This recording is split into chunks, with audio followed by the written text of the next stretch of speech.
무더운 여름도 24 절기를 거역할 수는 없는지 오늘 아침에는 조금 더운 바람 속에 섬선한 기운도 이렇게 묻혀서 오는 것을 느꼈습니다. 오늘 새벽 5시에 거사림 불자들하고 청년회, 학생회 45인승 가득 타서 주지스님이 인솔 해가지고 제천 불교마을에 갔습니다. 조금 전에 전화를 해보니까 한 일주일 전에 다 땄던 붉은 고추보다 오늘 더 딸 것 같다. 구룡사 큰 시주가 들어오고 있습니다. 다른 데는 고추가 그렇게 탄자병 들어가지고 잘 안 되는 것 같던데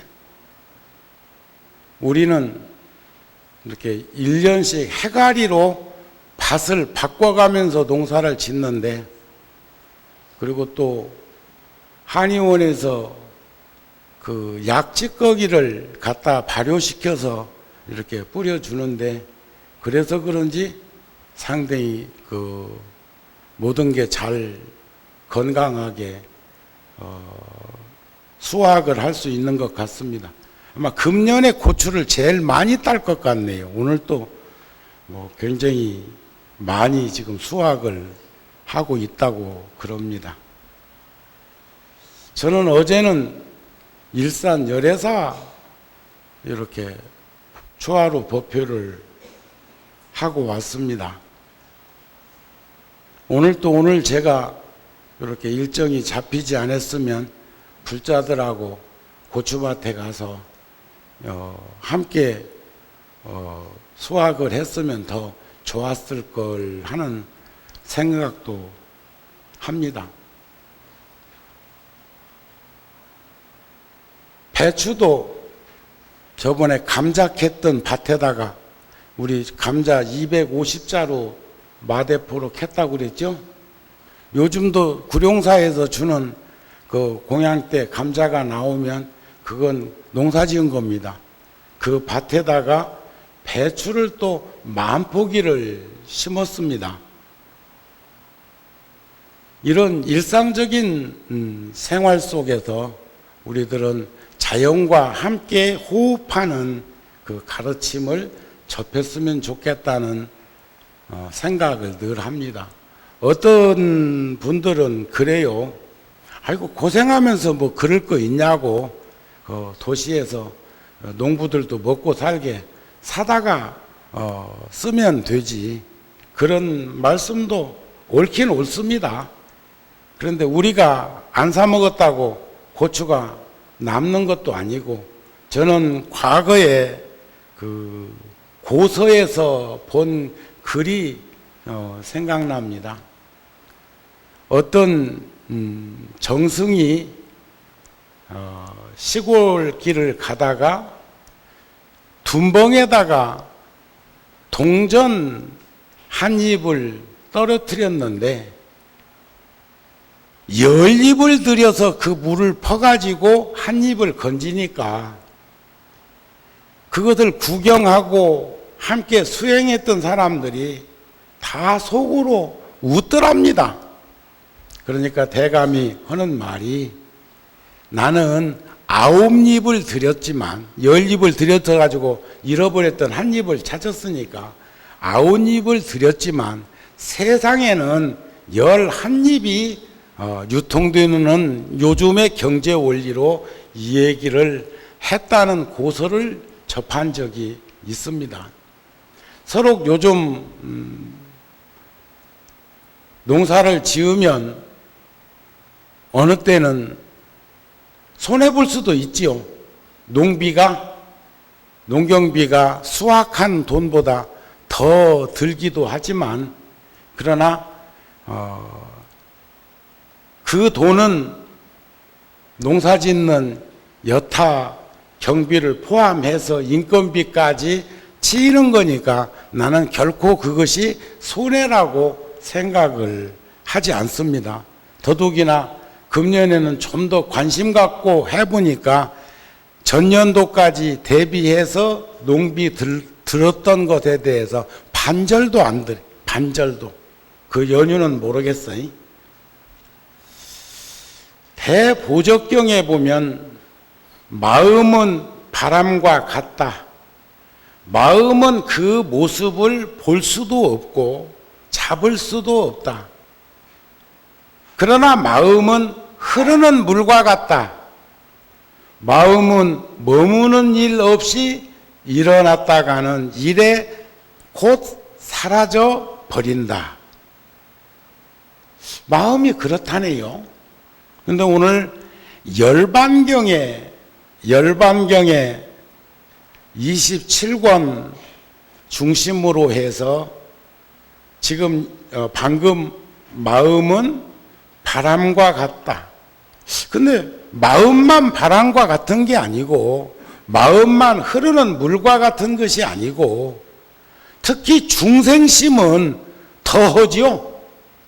그래도 본성의 자리인 마음이 빛을 발하면 부처님처럼 청정무구한 그 빛이 태양처럼 영원히 비춰주는 수도 있기는 있는데 지혜광명이 드리워지는 것인데 우리들의 분별력은 시비하고 분별하는 그 생각들은 한없이 끊임없이 반복되어서 찰나지간에 소멸되고 일어나고 그래서 심지어 우리가 부처님 전에 축원할 때도 우리들의 마음을 어루만지는 축원이 있지요. 일일이하에 만사만생 여의원만 성취되되원 하루에 10,000가지 생각이 일어났다가 사라져도 그게 다 이루어질 수 있도록 해 주십시오. 그런 가르침입니다. 근데 지금 여기서 마음은 바람과 같고 마음은 물과 같고 마음은 그 모습을 볼 수도 없고 잡을 수도 없고 마음은 흐르는 물과 같아서 머무르는 일 없이 일어났다가 이내 곧 사라져 버린다고 하는 이러한 그 마음을 바탕으로 한 우리들의 삶의 중심을 부처님께서는 뭐라고 이렇게 말씀을 하셨냐 하면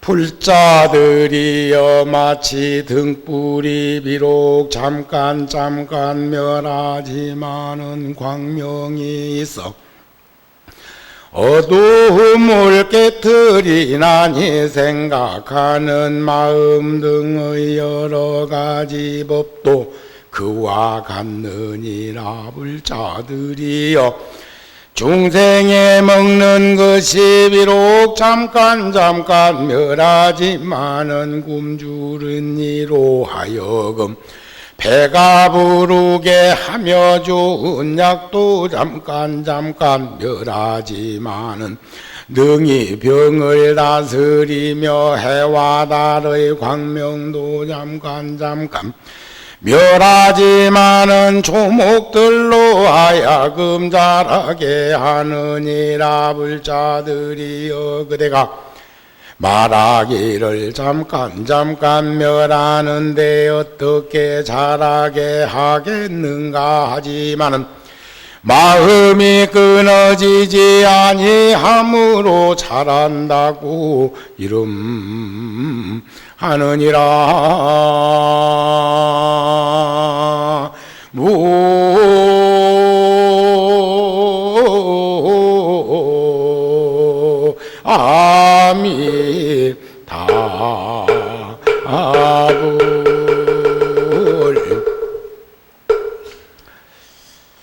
여기서 이제 묻기를 사자우보살이 부처님이시여 중생의 오흠이 공에서 있지 않다면 누가 가르침을 받고 도를 닦겠나이까. 제가 어저께 열애사 법문 중에 이 안경은 밑에는 돋보기고 위에는 돋보기 아닙니다. 그 전에 안경은 돋보기여서 잔글을 보기 위해서 가끔은 눈이 침침할 때, 평소에는 안 쓰지만 침침할 때 한 번씩 갖고 와서 쓰곤 했지요.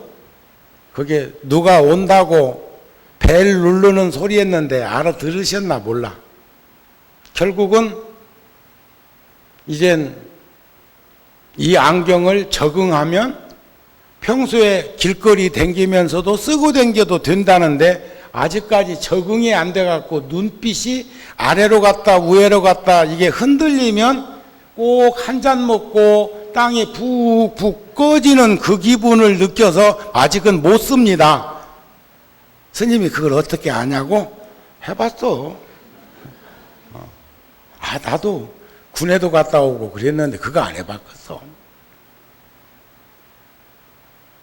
근데 어제 법문 중에는 어떤 말씀을 드렸냐면 사람이 세상을 떠난 다음에 사람들이 세상을 떠나기 전에 중환자실이나 또는 임종 목전에 있는 그 어른들을 문병 가서 이렇게 손도 잡아보고 발도 한 번씩 이렇게 자근자근 내가 눌러주었던 이렇게 잡아주었던 것이 결국 이 내용으로 보면 상당히 내 속에 은큼한 게 하나 들어있었어.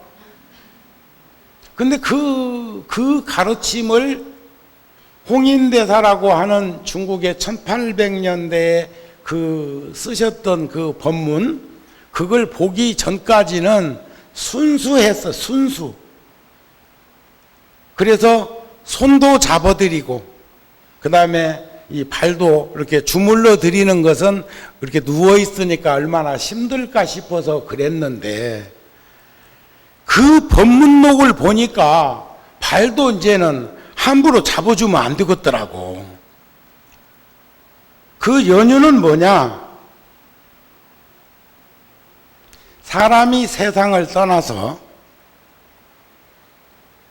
어느 부위가 가장 오랫동안 따뜻한 기운을 지니고 있느냐에 따라서 그 사람이 어디로 갈 것인가가 보인다는 거예요.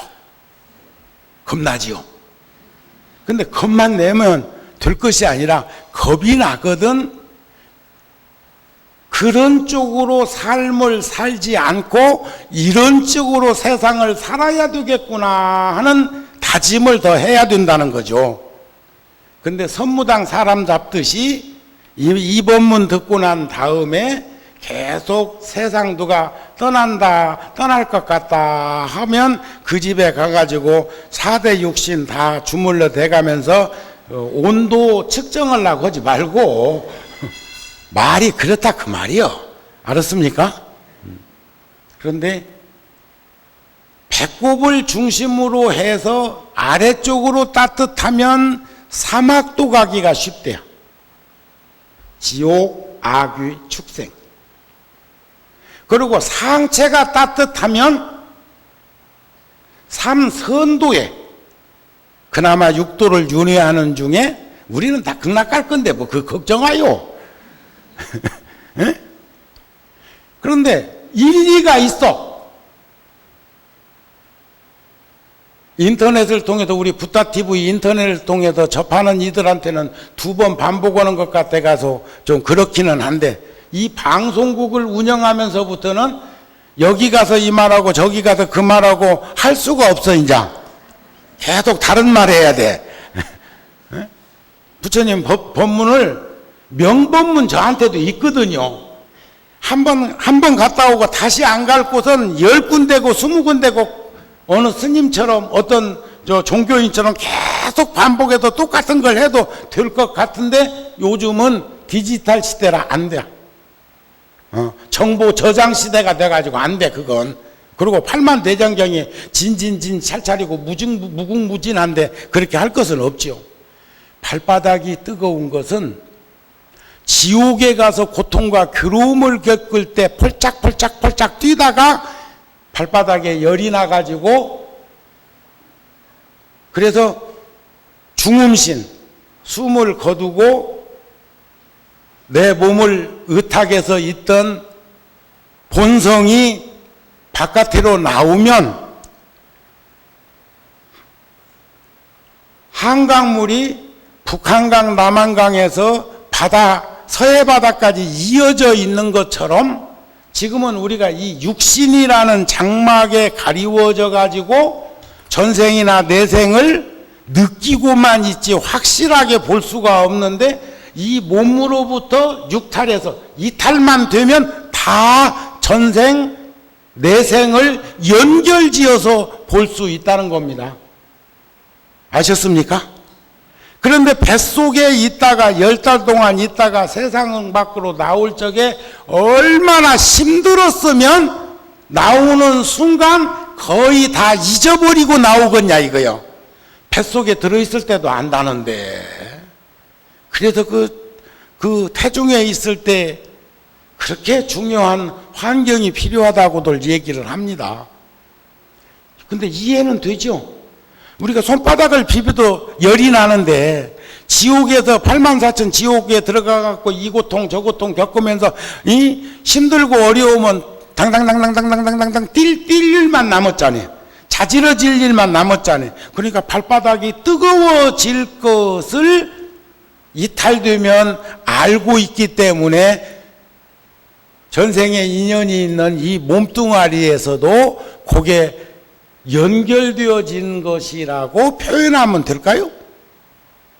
그 다음에 이제 세상 떠난 다음에 무릎이 따뜻한 것은 축생이 되어서 먹을 것 찾아서 오만데 헤매고 댕기면서 연골이 달아 빠져가지고 열이 나가지고 뜨거워졌다고 하면 어쩔 건데? 그것도 이해가 되죠? 그 다음에 아귀는 몸뚱아리는 구룡사만한데 목구멍은 바늘귀만한데 맑고 깨끗한 물만 먹어야 되는데 아귀는 어리석어서 물을 불로 보고 분화방은 불을 꽃으로 보고 그래서 어려움을 겪는 거거든요. 그러니까 그 아귀는 아귀고는 배고픔이죠. 그러니까 세상 떠난 다음에 배가 딱 마지막까지도 안 씻고 따뜻하면 49제 잘 지내드려야 되겠네. 요렇게 바꾸자고. 아셨어요? 그리고 우리가 사는 걸 보면 그렇게 함부로 살지 않는데 나하고 깊은 인연 있는 이들이 선근과 지혜와, 아까도 법사 스님께 법을 청하는 청법가에 보면 덕 높으심 그러잖아요. 덕이라는 건 뭐요? 나눌 줄 아느니. 복과 지혜가 있는 사람은 나눌 줄 알거든요. 인색하게 세상을 살고 옹색하게 세상을 사는 것이 아니라, 이해가 되시죠? 그래서 이제 이 세 가지는 지옥악이 축생을 느끼게 만들고, 가슴이 따뜻한 이는 사람이 그러잖아요. 나는 가슴이 따뜻한 이라고. 인간 세상에 또 오는 거지 뭐. 그러니까 어차피 평소에도 가슴을 따뜻하게 잃어버리지 말고 사시며, 가슴에 따뜻한 일을 하면서 사시며 가슴이 따뜻한 이로 돌아올사. 그러니까 가슴이 따뜻한 이는 인간 세상에 다시 온다는 거예요. 그 다음에 천당에 천상락을 얻어서 가는 이는 보면은 돌아가신 다음에 마지막까지 눈이 따뜻하대. 그윽한 눈, 자비스러운 눈, 자애로운 눈, 애민섭수한 눈, 중생들을 불쌍히 여기는 마음, 부부지간에도 바라보면서 아이고 전이가 나 안 만났으면 출세를 더 했을 건데, 아이고 전이가 나 안 만났으면 부잣집 그때 누가 좋다고 했다던데, 그 사람은 성공했던데, 그 집에 갔으면은 이 부귀 영화를 누리면서 잘 살 텐데 요 생각하면은 어떻게 보면 여기서 불쌍하다는 건 노숙자 같은 불쌍함을 얘기하는 게 아니라 애민섭수 자비한 마음으로 이렇게 극한 눈빛을 들이울 수 있는 그런 마음 아시겠어요? 그래서 부부지간에 차 한 잔이라도 하면서 이렇게 바라보면은 그 극한 눈빛을 서로 주고받으면 좋을 것 같은데 원수도 아니고 왼수라고 하는 이가 들어있더라고요. 그리고 다음 생에 또 만날 거냐고 물어보면 절대 불가. 그래도 처사님들은 3명 중에 1명 정도는 미운정 고운정 들은 보살을 다음 생에도 우리 같이 만나서 오손도손 또 살자고 그렇게 이 얘기하는 확률이 남자는 세상 사람들은 3명 중에 1명이라고 그러는데 불교는 아마 반수 넘을 거요. 거사님, 보살님하고 다음 생에 또 만날 거죠? 보살은 어디 있어? 오늘 미국 갔나?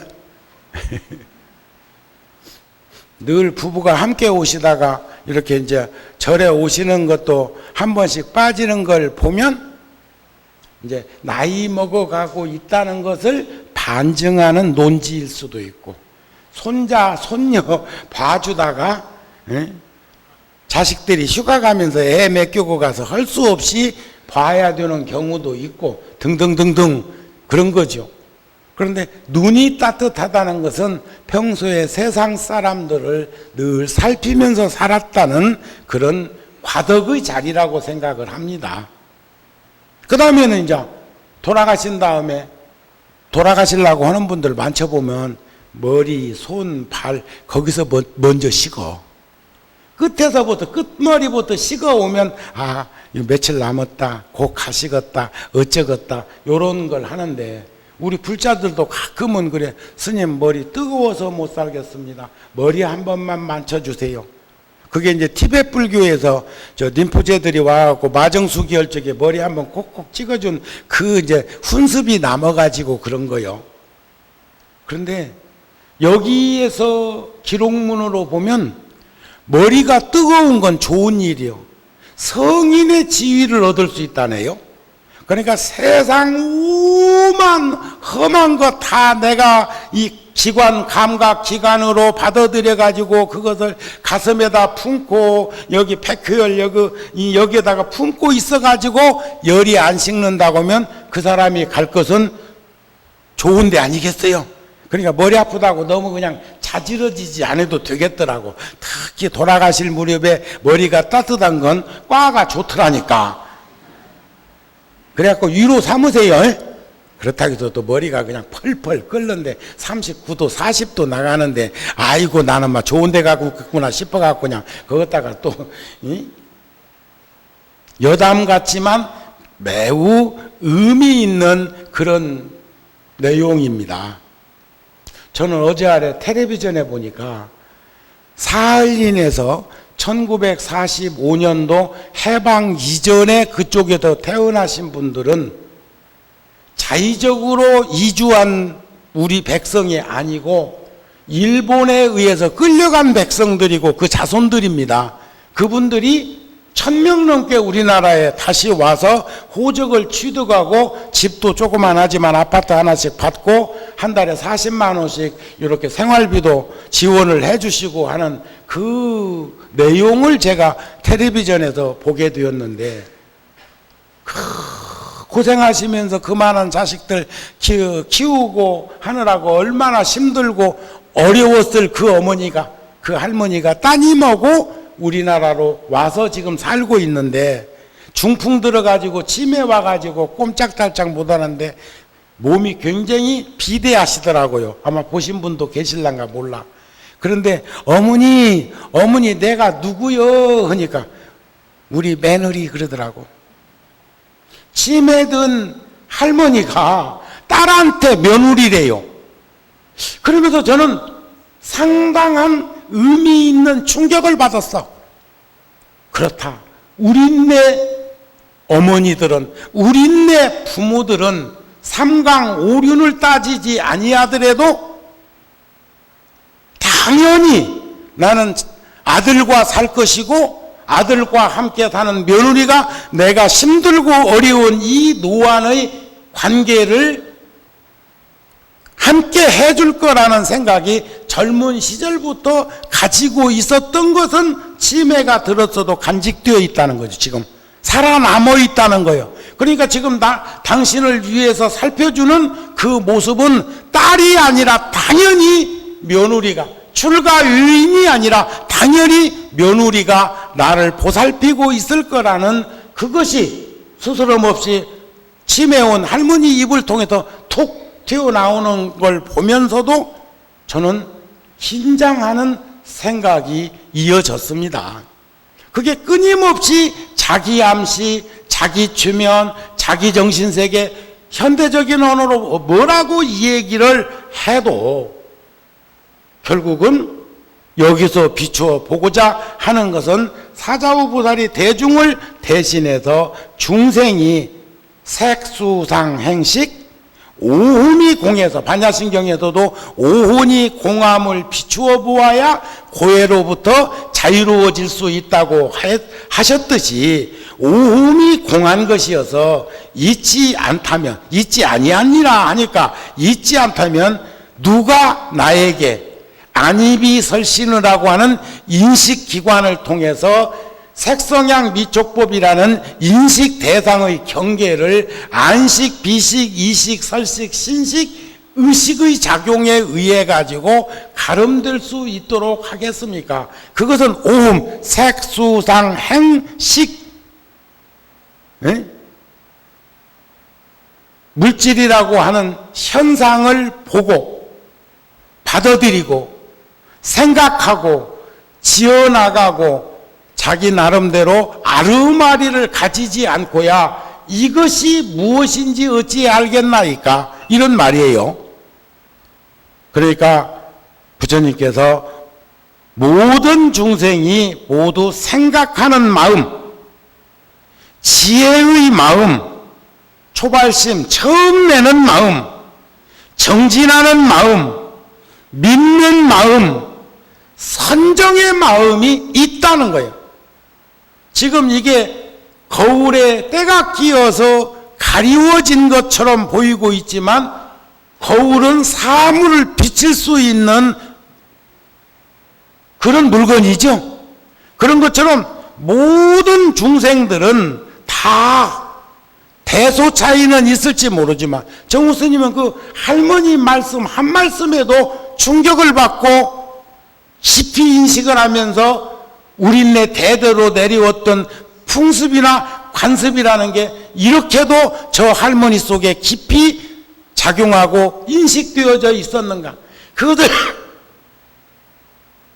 수행하는 스님들이 평생 동안 화두 들듯이 들고 계시지는 않았을 건데 조금 전에 제가 마치 등불이 잠깐 배고프니까 잠깐 아프니까 잠깐 약을 먹고 밥을 먹고 빚을 바라는데도 환하고 배고픔을 면하고 병이 낫는 이치를 들려드렸다고요. 여러분들 약은 하루에 몇 번이나 먹어요? 6시간 간격으로 먹는 약도 있고 8시간 간격으로 먹으라면 아침, 점심, 저녁으로 할 수 없이 잠자는 시간 빼고 그렇게 먹는 약도 있고 하루에 한 번 먹는 약도 있고 어떤 약은 아침, 저녁으로 먹는 약도 있고 어떤 약은 식전에 먹는 약도 있고 식후에 먹는 약도 있고 아무 때나 먹어도 되는 약도 있고 요즘 조금 산다는 사람은 손만 뻗으면 그 사람 손 뻗는 반경에 똑같은 약이 다 있어. 안방, 서재, 심지어 세면장, 회사 이런데 그 약이 똑같은 약이 있어갖고 손만 뻗으면 잡을 수 있고 특히 심장 같은 거 경우 안 좋은 분들은 특히 용 쓰는 세면장에 약을 비상약을 꼭 갖다 놓은 것을 서양 영화 같은 데에서 보면은 참 합리적인 사람들이다 싶은 생각을 가지기도 했단 말이에요. 그러니까 여기에 이런 법이 비록 잠깐 일어났다 소멸되었다 일어났다 소멸되었다 하더라도 오히려 비슷하게 서로 계속해서 끊어지지 아니하므로 그를 이름에서 도 닦는다 한다 이겨. 참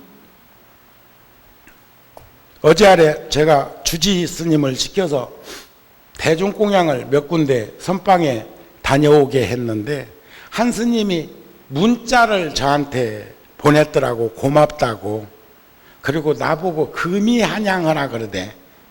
작년에 통도사에서 내가 쫓겨났나? 임기 딱 채우고 마지막 날까지 주지 해야 할 일 다 해놓고 왔는데 그 스님 눈에는 주지를 좀 더 했어야 되고 더 하면 훨씬 통도사가 더 발전되고 환경이 좋아질 거라고 생각을 했던 모양이요. 그러니까 스님 어느 날 꼭 금이 환양하십시오 하는 거 보니까 나보고 총무원장 하라는 건가? 아니면 뭔 한 장관쯤 하라는 건가? 비례대표로 종교인들도 가끔 보니까 국회의원도 있습디다. 나도 그런 거 하라고 하면 잘할 건데 안 시켜줘? 여담이요. 그런 생각 없습니다. 어떤 생각도 없어.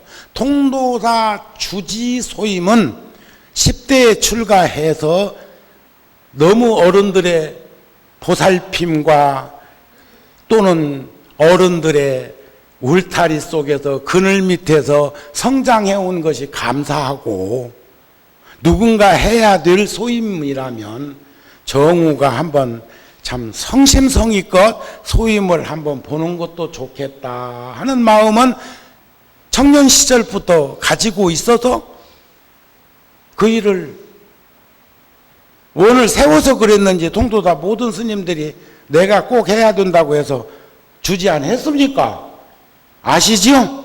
잃어버렸어 벌써? 잘했습니다. 주지 잘했어. 소임 잘 봤어.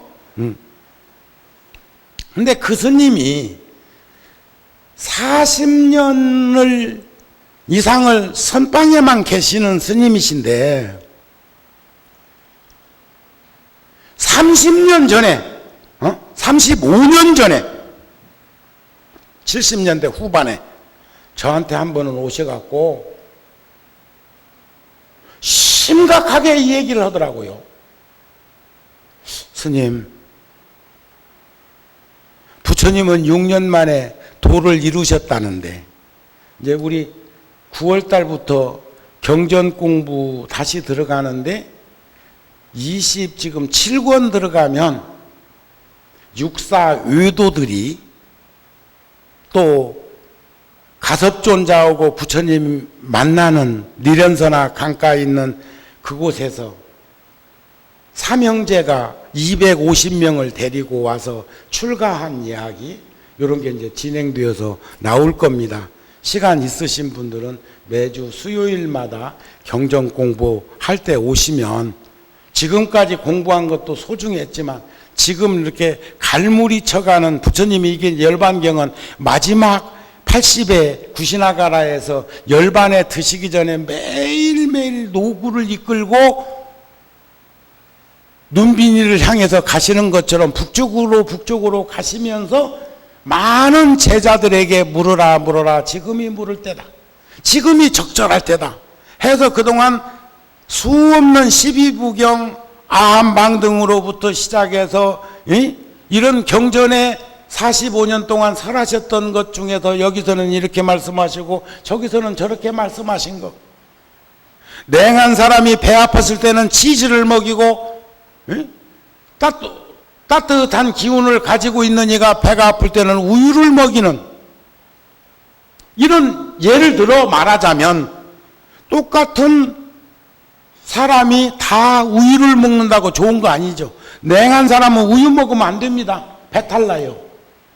그러니까 왜 부처님께서는 여기 가서는 치즈를 먹이고 저기 가서는 우유를 먹였습니까? 이런 거.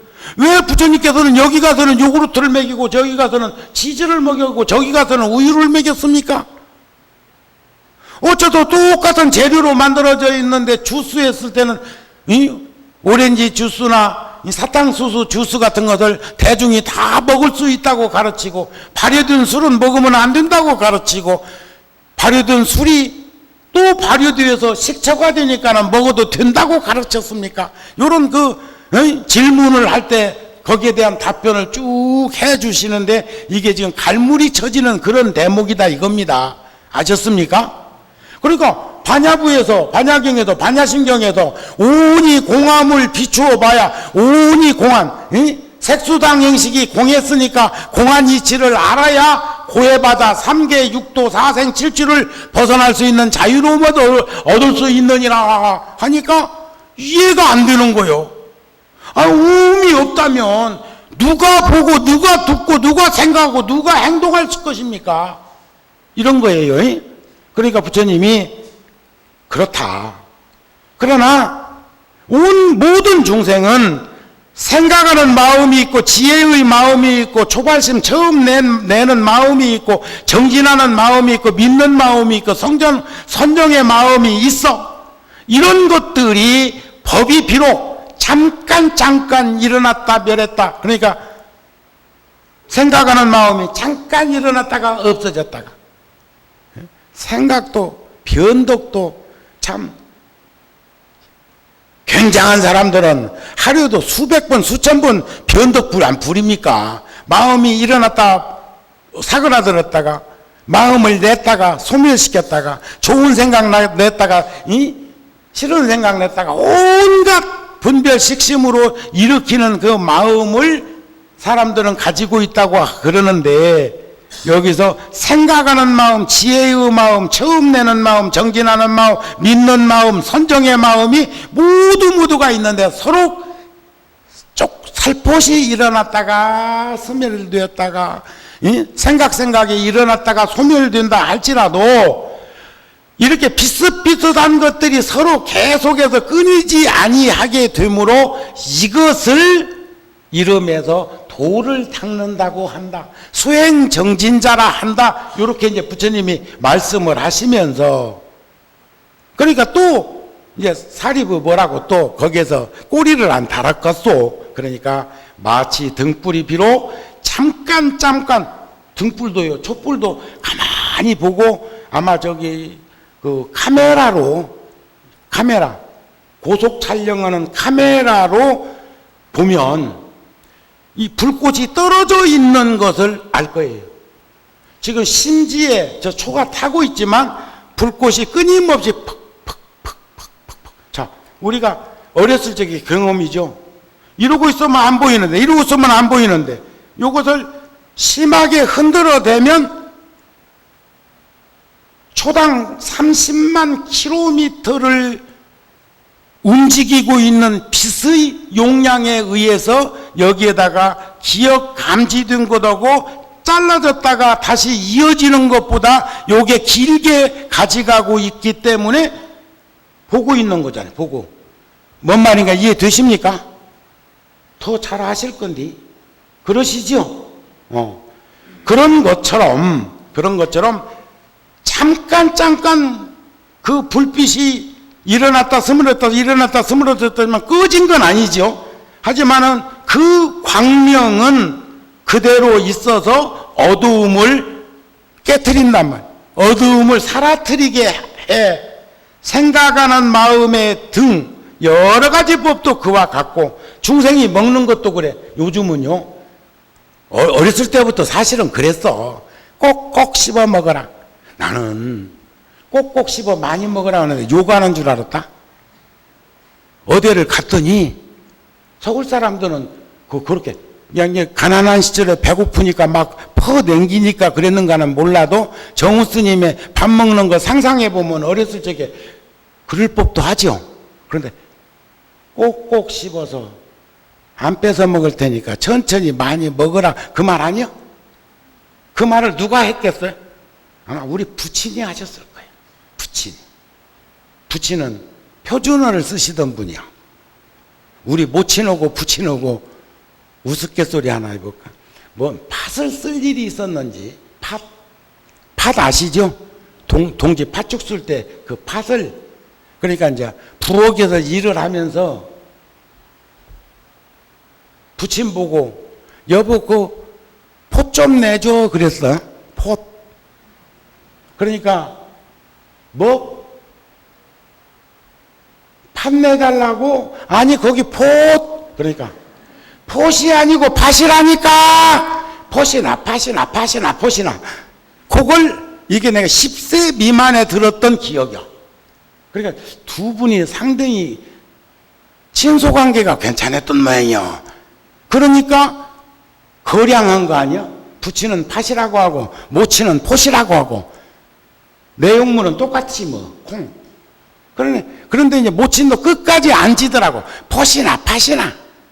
이제 팥 달라고. 그러니까 아니 거기 폿 그러니까 폿이 아니고 팥이다. 폿이나 팥이나.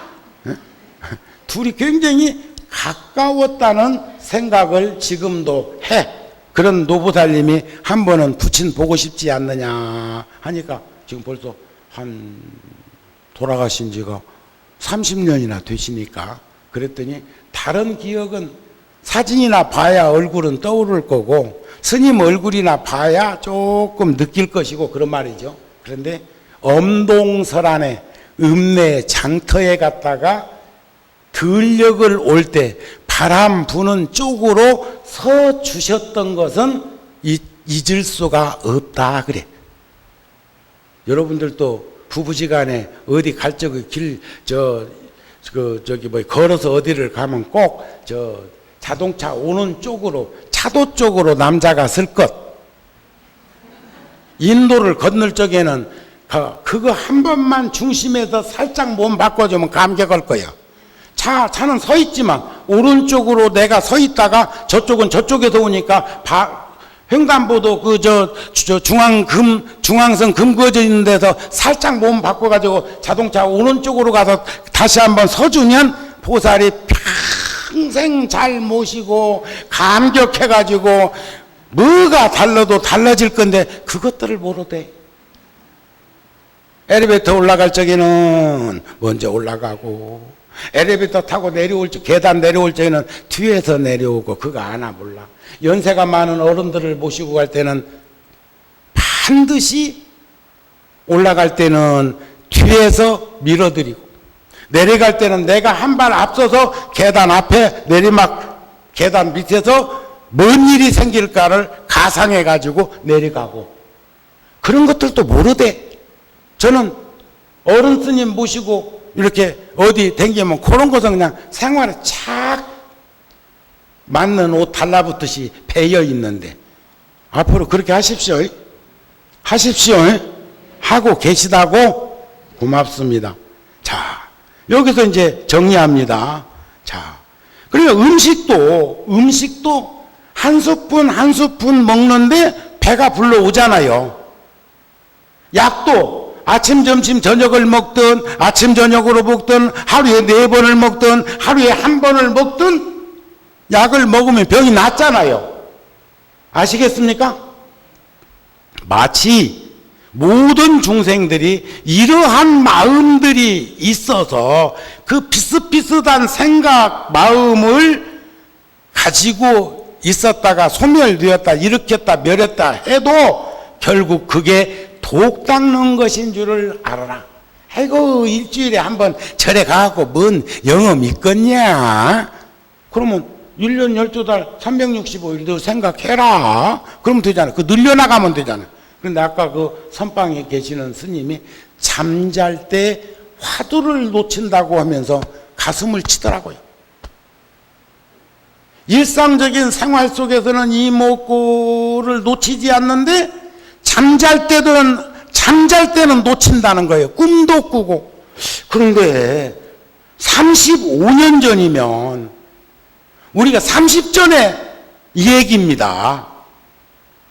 아니 나는 평소에도 그때 놓치고 있는데 지는 평소에는 들고 있는데 잠잘 때만 놓친다고 하는데 그것을 안타까워할 때 내 심정이 어떻겠소?